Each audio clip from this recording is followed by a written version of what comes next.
Like it or not, the Buffalo Sabres becoming, either way, buyers or sellers as the trade deadline approaches. I don't know who they're selling. I look at it this way. If you're buying, it better not be for a rental player, because there are still Sabres fans right now, as the Sabres sit just outside as we tape this, of a playoff spot, that think that they are 1 or 2 rental players away from making a legitimate run into the Stanley Cup playoffs. They're not. If you're buying at the deadline, you are buying a younger player that has manageable money and years left on his contract that you think can make this team better next year and the year after, right? You do not want to mortgage anything you have in your cupboard, because right now their farm system looks really, really good. You got a lot of young guys that you haven't seen play professionally that can contribute over the next 2 years. If I'm Botro, tight, sit, don't do a thing. If this team can make the playoffs this year, great. If not, no big. All right, so your guy, when you're talking about Bottrell, what does he think about Phil Housley as his coach? Because to Pat's point, if you want to be patient, that isn't necessarily the best thing for Phil Housley, because Phil Housley may not have the long term, depending on how they do in the second half. If you want to make it work with your choice as the head coach,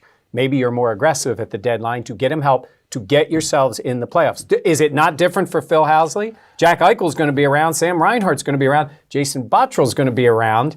Phil Housley needs a little help to get to the playoffs. I think there's something to be said, too, that the fans have been patient enough to this point. Give them a little something. If you would have put something in there to make the rest of the season interesting. Bottrell said it perfectly a couple weeks ago, and I'm paraphrasing, but he said, when you make deals like this without thinking about the future, you're in the same exact spot 2 years from now that you were last season. Don't do it. Don't be stupid. And I think Housley might be a dead man walking anyway.